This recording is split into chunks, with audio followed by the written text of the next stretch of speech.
In the name of Allah, the most beneficent, the most merciful. Assalamu alaikum. Welcome to Weekly Roundup. I am Fahim Abbas. As you know that in this program we will be discussing important domestic and global affairs in the light of sermon of Ustad Muhtaram Sayyid Jawad Naqvi. During the last week, important events have happened in our country as well as on global scenario. One important domestic event which have occurred in our country is that federal and provincial governments have presented the budget of fiscal year 2021-2022. We will be discussing what is the budget, how this budget is connected with the general public, why it is difficult for the general public to understand the stats of this budget. We will also be discussing why this budget is ideal on the paper and how this budget has presented that the economy of Pakistan is stronger even than the economy of Germany and Japan. After this, we will be discussing some important facts about the previous budgets which different governments, federal and provincial governments in Pakistan have presented, and ultimately we will be discussing how the lack of analysis of budgets have caused problems in Pakistan in recent years and also during the history of Pakistan, and why the economy of Pakistan is still struggling. After this, as you know that few unfortunate incidents have happened in Lahore, we will be also discussing this, and on the global scenario we will be discussing how NATO countries have summoned together in Brussels and how they are planning to counter China, as China is rising as global economic power of the world. So, as always, I am pleased to have been accompanied by Mr. Ali. How are you, Mr. Ali? I am fine, thank you. Fahim, how are you going? I am very fine. So, how was your last week, Mr. Ali? Yeah, it wasn't too bad. Yeah, spent with the family most of the time, and yeah, was busy in the hospital and stuff. But it was all right. Yes, it was good for the federal and provincial governments as they have successfully presented the budget, and especially for the federal government because they have presented unprecedented stats in the budget, and but since then the government is in warm waters because there have been some chaos and anarchy in the assembly. So your thoughts about the budget? First of all, I would like that you should explain what is budget to general public in simple ways. Yeah, budget is actually the type of what you call it. It's the estimate of the earnings and the spendings throughout the year, throughout the financial year. It covers all the sectors. It covers the estimate for the agriculture, for the defense, and if you're planning any new developmental projects or something based on the needs of the country, you specify some amount for it. And like if a country, whoever has got a balanced budget, it shows that it's a developing country, and we see budgets of some developed countries like Germany or Japan or Australia. They are in surplus actually, but our economy, as you know, that we are under the burden of all these loans and stuff, and people are having difficulty to make both ends meet. So budget is not that good. But so what you are trying to say is that budget is basically the estimation of expenditure for the whole fiscal year, and then we'll be estimating from what will be our income sources. Yeah, and it's actually in trillions. And if you take an example of an institution, so if you're making budget for an institution, you think about the salaries of the employees, and you fix some amount for it, and the salaries you are paying last year, you have normally it happens that every financial at the end of every financial year salaries are increased, so you'll have to put the amount bit more. And if another building has become operational in that institution, then you have to think about the electricity cost. And if, as we know, that we don't have a really good electricity system, so for the generator we need diesel, petrol prices are increasing, electricity prices are increasing. So whatever amount was fixed in the last budget or estimate was fixed, you have to put some extra money into the next budget. And you have to devise the plan that how are you going to match the earnings with the spendings, with the expenditures. So if this is balanced really well, And because quantity increases with the passage of time, as we know, our population is increasing and the quality is also increasing. So you keep all these factors in mind while devising the budget. Yes. Yes, so we can say that budget is basically the estimation of income and expenditure of a country, as you have explained this in very by simple example of a small institution, because institution has to keep an eye on his expenditures of the future year and also how to generate some new income resources.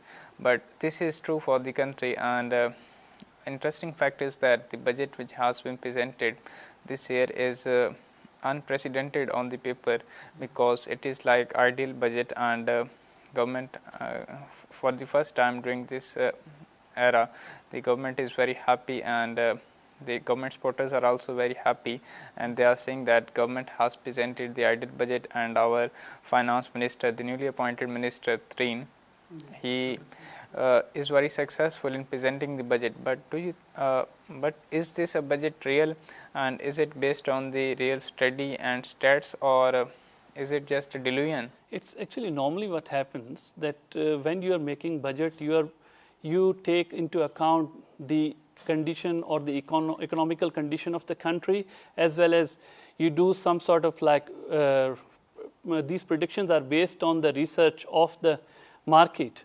But as we see that these statistics, they don't look real. Journalists and the opposition political parties, they are not ready to accept these stats and this sort of planning. It looks really good, but if you take example of a person who has lost his hairs and he's putting artificial hairs or a wig like our Interior Minister Sheikh Rashid on his head, and a poet comes and a romantic poet who loves someone who has got a wig on starts to praise the nice hairs of the wig and stuff. So you are praising the supporters of this government. They are actually praising the artificial thing which doesn't exist.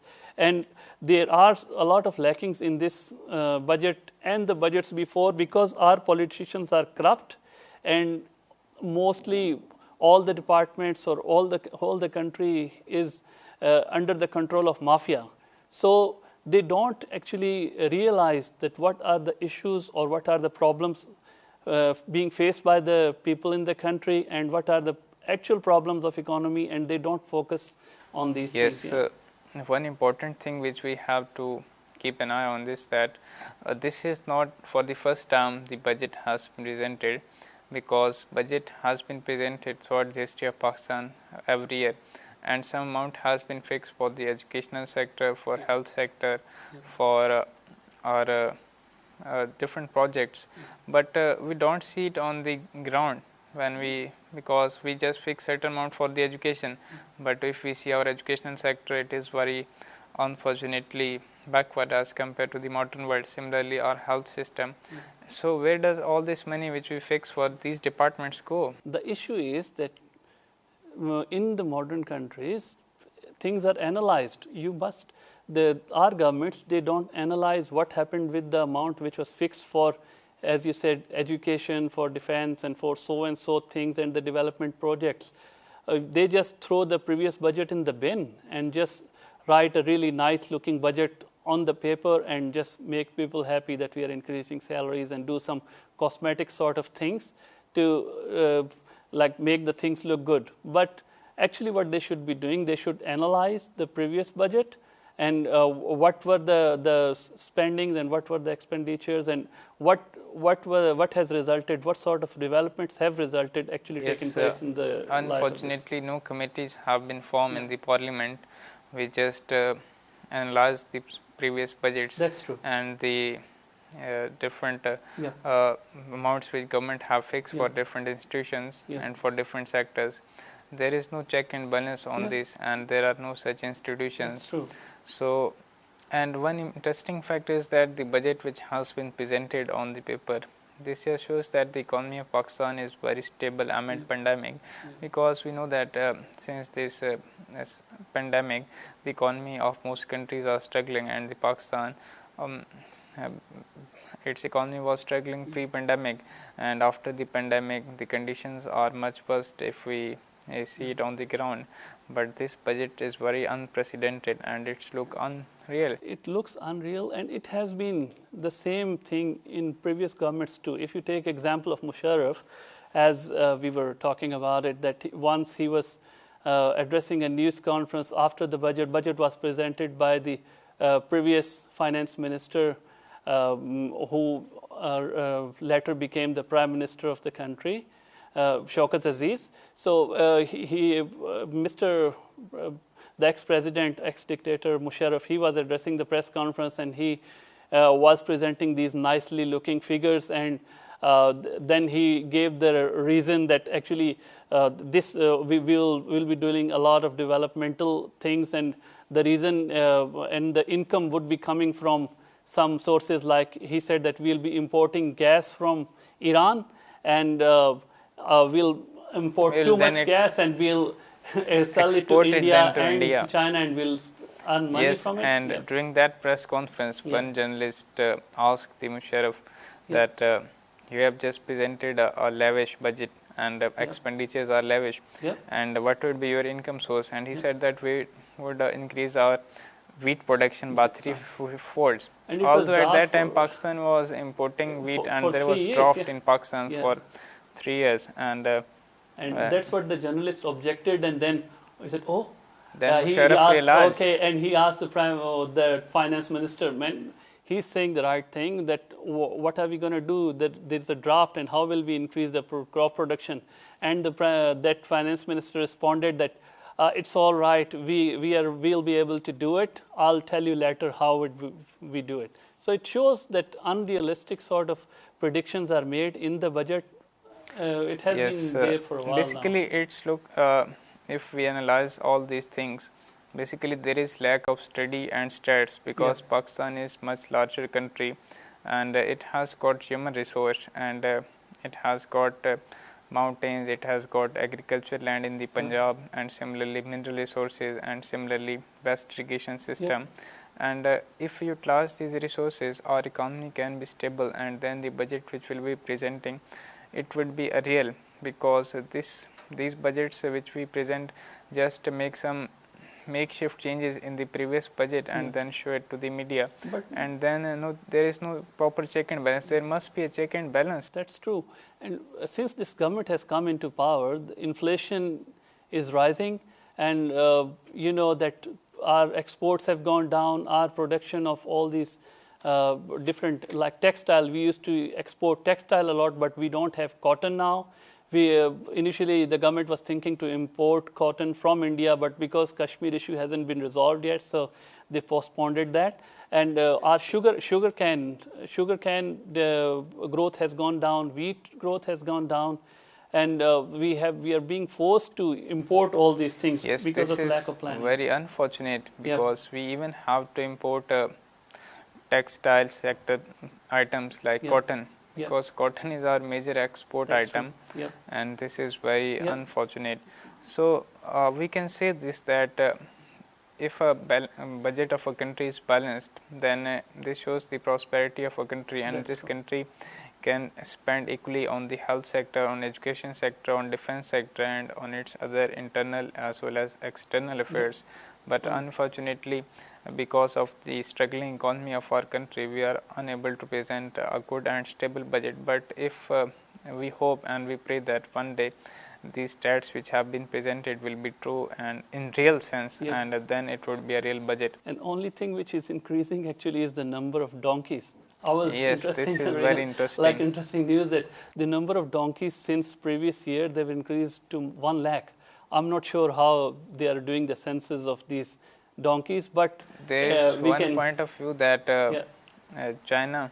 We can blame this is China due to China, because China is providing loader rickshaws to Pakistan, and there is not donkeys are not in much use, so they get much spare time. They get spare time to reproduce, and also China needs their skin too, because their skin is really tough. They can use it in their industry, so it's good for China. So people are blaming China for it, but yes, but there are some unfortunate events also happening in our country during the last week, as one of our responsible person of the Sindh government has stated that there are many cartels, drug cartels basically working in Sindh, and they are basically trapping school children, and they have made children drug abused and drug addicted, and mostly these school going children in Karachi and Sindh are addicted to these drugs. Yeah, this is actually from Fahmida Mirza, who is an ex-speaker of our National Assembly. She made another party, and nowadays she's got alliance with PTI. She said about Sindh, but actually these things are present all over the country. It's more in Punjab. We saw previous Interior Minister talking about schools and colleges of Islamabad, that there's drug issues in Islamabad, but it's the highest amount of drug addiction in the educational institution is present in KPK. Yes, Khyber Pakhtunkhwa. Yeah. And they are using, that modern sort of, new sort of narcotics like shisha and stuff. It's not like simple cigarettes or something. And we know that shisha is much more dangerous as compared to inhaling this cigarettes and stuff. Yes, in the previous days, heroin was used, but now these modern, these are some modern drugs. And government is not interested in this issue. Government and the other departments, they haven't taken notice of it. Media is totally ignoring the issue because the political and the mafia is involved in it. Yes, as we know that these drug cartels, the owners of these drug cartels are mainly mafias, and they have influence in the government as well as in other state institutions. That's true. And this is very unfortunate because they are just investing on our, they are spending their money and spending their drugs. Basically, they are earning their money, and they are using the children for earning the money and the future children who are future of our country. That's true. And who have to be very careful about their education and about their health. Parents to be vigilant about because this is very important for national health and national education. That's because unfortunately in Pakistan there are many children who are of their school going age, but they do not go to school, and those who go to school, they are just addicted to drugs. So where is our nation and where is our country going? This just is very big question mark. And talking about the Lahore High Court Chief Justice, High Court Chief Justice, he took notice of 3 things. Actually, he declared these 3 things illegal. We see parking mafia whenever you go to a supermarket or shopping mall or something. You park your car and a person comes and gives you a receipt and asks for like 50 rupees or something. He's declared this illegal, which is a good thing. The second thing which he's declared illegal in his suo motu action is you see people sitting outside the holy shrines. Normally when the poor people go there to pay respect to those personalities in the shrines, and they charge for shoes, keeping their shoes. And we see we don't have many public toilets though, but in the public places like bus people just consider roads as toilet. That's also a social issue. Actually, government needs to make more and more public toilets, public washrooms and public toilets. Our streets and roads, they are being used, and people are urinating openly on the roads. This is very important for the cleanliness, and because whenever we go to a city or bazaar where there is much rush, public rush, it is very difficult because of uncleanliness and other issues. So government need to make some public washrooms and public toilets. And he's declared that illegal to collect money for these toilets because there are a lot of services provided by these toilets, and people are charged based on the services whatever they are using from the toilets.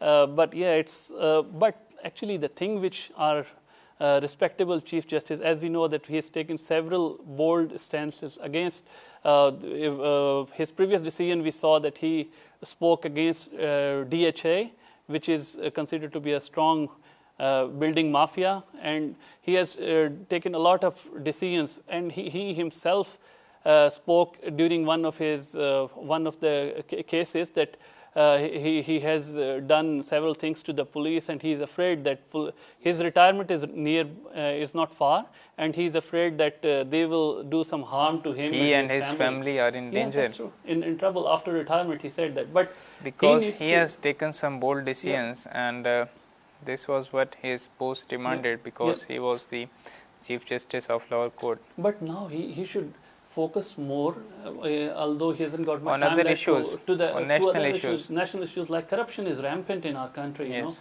wherever you go, whatever institution you go, if you're going to get an electricity connection or a gas connection or something, you always have to pay some extra amount to the people, and it's openly they're doing it. So who is going to stop it? It's going to be our judiciary or the Yes, government. public parking and public washrooms. Yeah, these they are are smaller issues, issues, yeah. and actions need to be taken against mafias and That's bigger right. issues. Yeah, Similarly, there are some unfortunate events yeah, in post-budget happenings of Parliament, that's right. and there has been much chaos and anarchy and unrest in the Parliament, Yeah, and it's looked like that Parliament is a street, that's and right. people there, the members of Parliament, members of National Assembly, are using non-parliamentary language, and they are even abusing each other and throwing things on Yeah. them, and some have been injured, and 7 members of National Assembly were just their membership was cancelled, but later they were restored. actually, sorry, they were banned from entering the Parliament House, but later on, I mean, things settled down, and they just, I mean, no action was taken against. But actually, the thing is that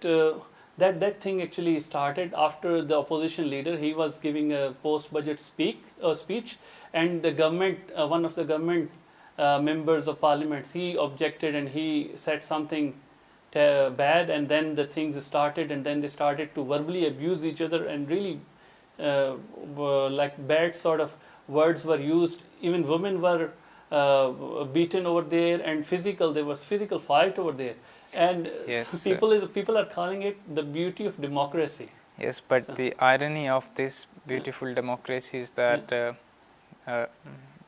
Chief Justice and other state institutions, no one has just taken the notice, and That's true. the members of Parliament have settled this issue themselves, Yeah, and they are saying that we are okay, and now we'll be ready to sit in the Parliament Yeah, and once one again. Parliament member, he was even like saying on media that this is Punjabi culture, so it's all Abusing right. each other is, abusing each other is in Punjabi culture. There were not only Punjabis over there; there were people from all the provinces. So actually, this is But, if we- Parliament has actually become brothel of democratic beauties. So Yes, they were but using if we such a terrible look language at the over Parliament, National Assembly, and Senate, there. these are very important institutions, Yeah. and they just present the honor, and Yeah. they are like source of honor and respect of But for a country towards other nations, Yeah. and very important national issues are, and bills are passed here and laws are made here, but if those people who are sitting in the Parliament, they are acting like this, then what can we expect from the general public? Iqbal had actually, our poet of peace, Alarmed. Allama Iqbal, he had told in his poetry that these 200 khar or 200 donkeys, they can't decide the affairs of people, and actually they can't replace a wise human or something, and that's what we are seeing. And it's actually many people are This saying is the now that beauty this of democracy democracy. has failed now. So like the government officials and the different organizations, they should put their Yes, head together Senate to resolve and this issue. Senate and Chief Justice of Supreme Court of Pakistan and other state institutions must take action, Yeah, this is really frustrating, whatever they are doing, because the whole world is seeing this Yeah. is happening in our Parliament. Yeah. And another unfortunate incident happened in Lahore. A Lahore-based cleric just physically assaulted a student, and a video was also viral on the media. And unfortunately, that the cleric was 70 to 80 years old, That's and his student was young, and his student is blaming that his teacher was just blackmailing him. And but if we look deeply into this matter, the feminists and liberals are just now accusing religion and religious people because of the act of this person. That's true. And the act of this person is also very shameful. Yep. And Yep. And this is Mufti Azizur Rahman we are talking about. He is the deputy chief of JUI Punjab. So Lahore. the person of this caliber, he did this, and the student is accusing him that he's been doing it for 3 years. So he won't be alone. These sort of black sheeps, they would have done these acts with many other people, because when there is silence in an institution, then it means that many people are being affected and everyone is quiet on it. And he said that he had complained to the admin of the seminary, but no action was taken. And the worst thing about this incident is that Mufti actually came in a video, and he said that he did put his hand on Quran, and he said that incident I was is not doing this consciously. yeah, it was 2.5 years old incident, Video, and yes. I was under the influence of drugs. I was given some drugs mixed in the tea, so I wasn't responsible for it. But what action? See, what action what action has been taken? FIR has been filed, but he hasn't been arrested yet. The madrasa or the seminary administration, they have dismissed him. Cancelled his membership. And the JUI Punjab, they have actually suspended his membership until the investigation is done. But what investigation needs to be done? But the thing is because that the video is very clear. But it's in Sharia, these ulamas, they tell people that the punishment for these sort of acts homosexuality is stoning till death, or the death penalty. So why not apply this in your own profession? And this is really a disgrace, real disgrace for the people of Pakistan and the religious people and the religious community. Yeah. Because this is one event which has been reported and video is also leaked, and those events which are unreported in seminaries and even in day-to-day affairs, those are in very large number, and people just hide it just for their own respect. And there is background of it, because this is gift of the Western civilization. People love. Media is spreading all these sort of like sexual material and stuff, and we see that in West, in most of the countries, some of the countries, even homosexuality has been legalized. And as Ustad Mohtaram rightly says, that there are two only industries prospering in West. One is to arouse sex, like the beauty parlor and the fashion industry and like tattooing and stuff. And the second one is to fulfill this sexual desire, because it is based on the ideology of Sigmund Freud. So the sexual desire is fulfilled with the brothels, with the pubs and clubs and stuff, and the wine, of course. Yes. So this is the gift. This is of the that gift of Western civilization, because they believe in homosexuality, and they say that this is the right of person. Yeah. But this is very unfortunate, because the country in which we are living is Islamic Republic of Pakistan, and in Islam, the punishment for these sort of acts are very severe, and it is stoning till death. So this must be implemented. We should hang these sort of persons on the doors of these seminaries and make them a sort of example, so no one even thinks about it. But we'll see that media is shouting about it for a while.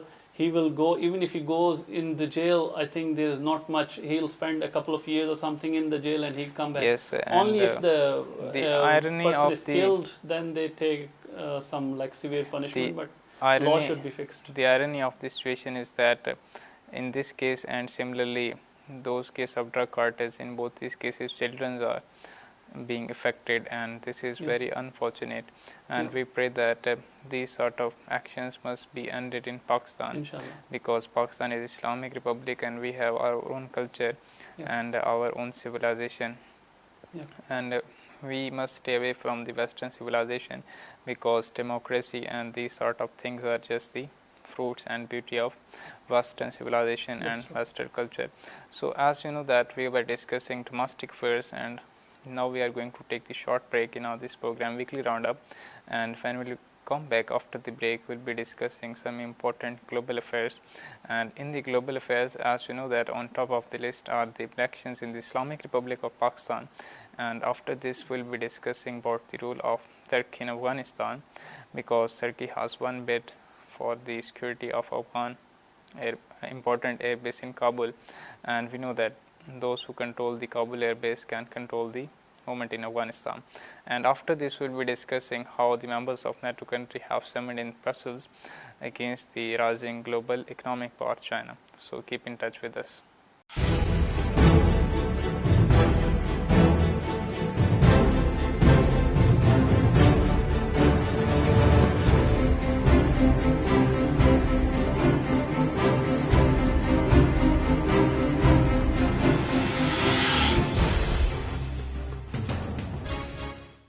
Welcome back after the break. As you know that before the break we were discussing some important domestic affairs, and now we'll be discussing some global affairs. Top of the list is the elections which have been happened in Islamic Republic of Iran, and this is the third presidential election in Iran. And the elections in Iran are very important, as you know that, because Iran is the Islamic Republic of Iran, and the elections have gained importance after the Islamic Revolution which occurred in the country on 11th of February 1979. So the whole world is eyeing on these elections. So what are the importance of these elections, and what are the chances? Yeah, actually, Rabbi Muazzam emphasized the importance of casting votes before the elections. There were predictions that there will be really small turnout.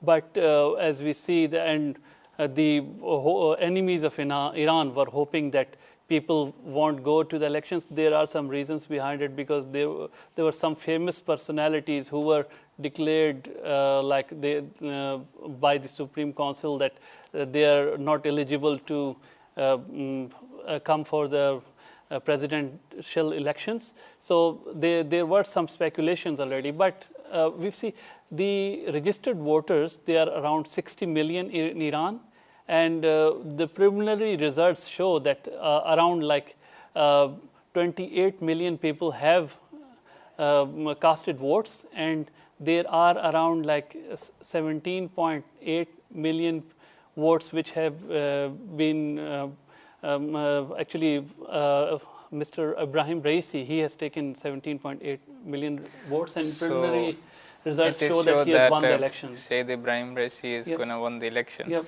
But the enemies of Iran project about Iran is that very little people participate in the election. They do this propaganda because they say that Iran is that sort of regime which just oppress their people. And these Western talk about the human rights, and we know the conditions of human rights in their country, especially in the West. And recently the conditions and the beauty of democracy was administered in whole world has seen the beauty of democracy in America during the elections there in America, when there was attack on the Capitol Hill even, and when Trump lost the election, many people attacked on the Capitol Hill. So these were the cases in United States of America. But in Iran, mostly there are predictions that Ibrahim Raisi is going to win the election, and in the preliminary he belongs to the conservative group, really as Western media call them. Yeah, this is really great to see people listening to the voice of Rabbi Muazzam. They always do that. Whenever Rabbi Muazzam orders people, they just come out to do whatever their leader has said. And that's what we need for a strong nation, and that's what Iranians should be proud about. Yes, and in Iran, the meaning of casting a vote is supporting the system, not supporting any sort of personality. That's true. Because in the recent election, 592 people have submitted their papers for the election, because they wanted to contest in the election, but the Guardian Council selected only 7 people, so there is much scrutiny. And whoever wins of those 7 people, it doesn't matter, because there is check and balance in the system. Will win if there are more votes casted. So that's why the leader of Islamic Revolution urges people to cast their vote.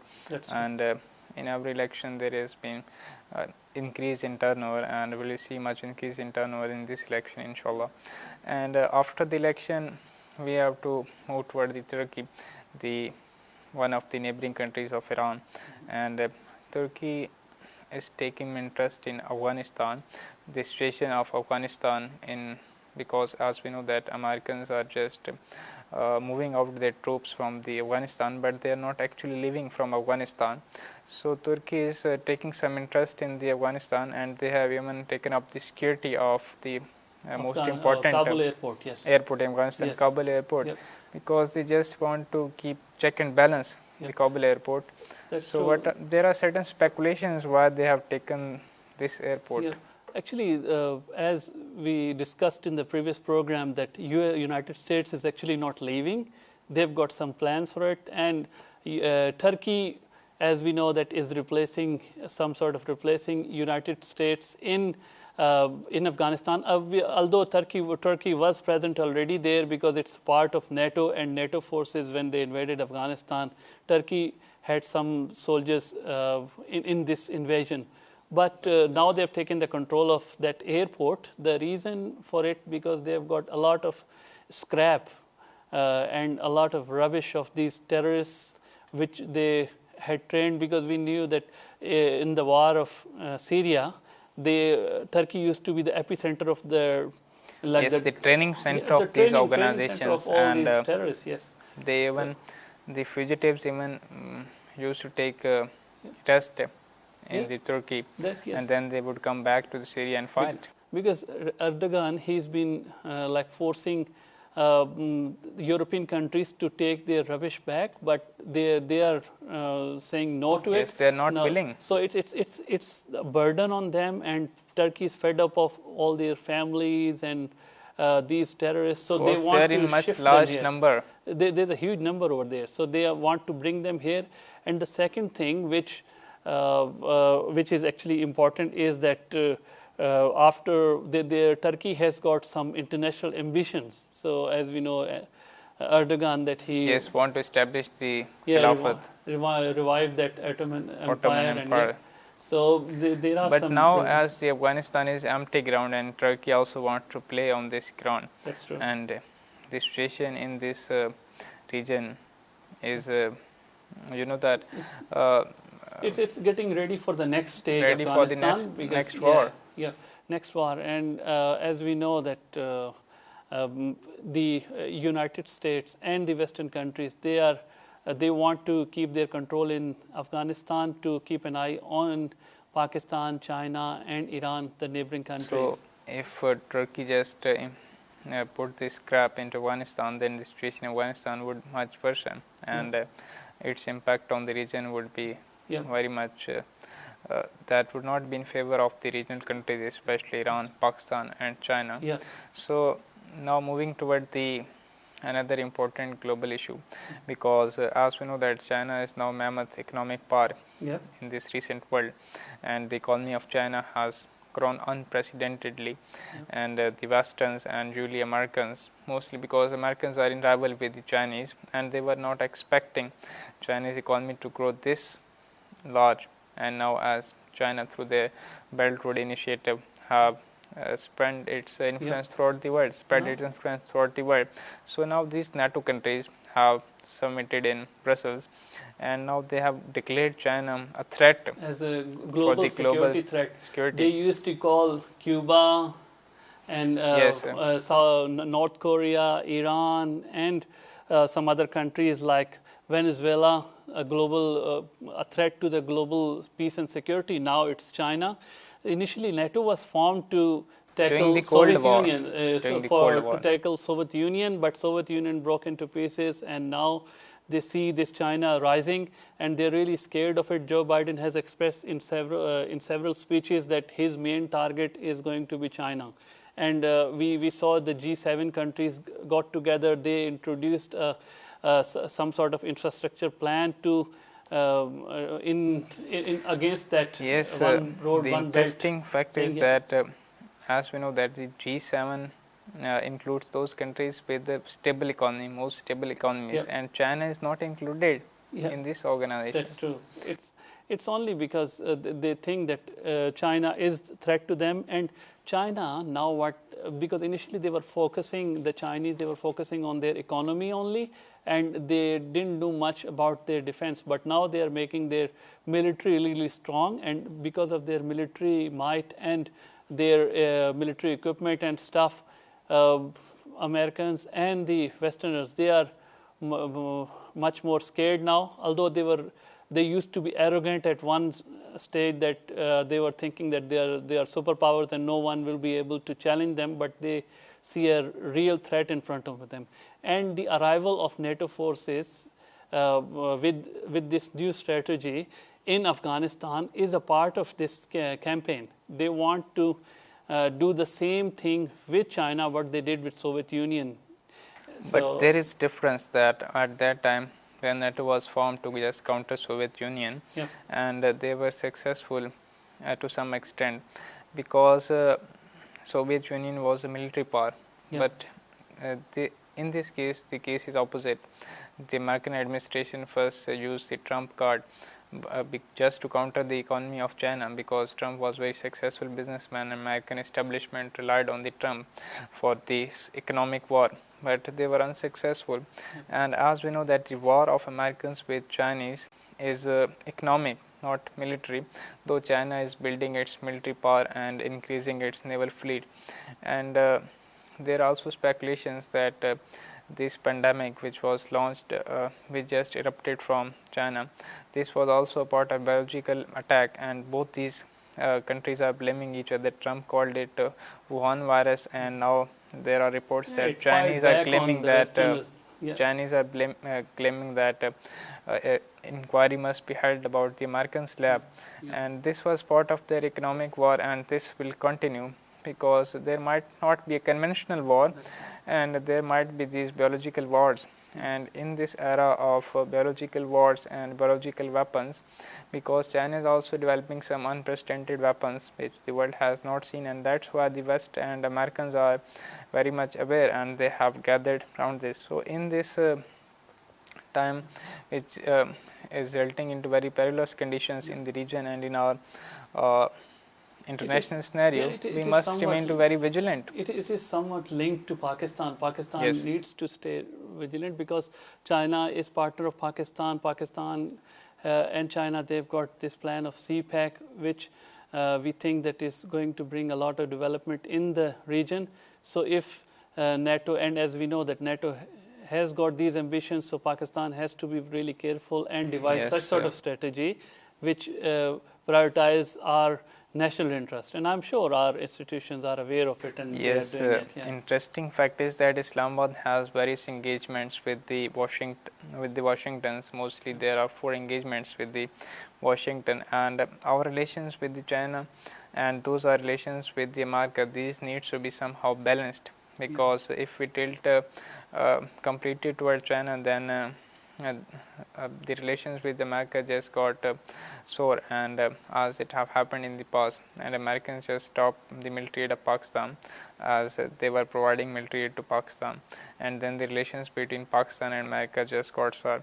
But now the relations between Pakistan and China are very strong, and Pakistan is mostly tilting toward the China, because if we go look previously the history of Pakistan, it mostly was its major partner was America, and it was also tilted a little bit toward China. But now the major partner of Pakistan is China, and it is also a little bit engaged with the America. So Pakistan just need to keep check and balance on these relations, on our foreign relations, and similarly the situation which are happening in the region and also on the international scenario. So this was it, which we have. These are some of the matters which we have discussed in this episode, and now we will see you on the next week. Till then, it's goodbye. Stay blessed.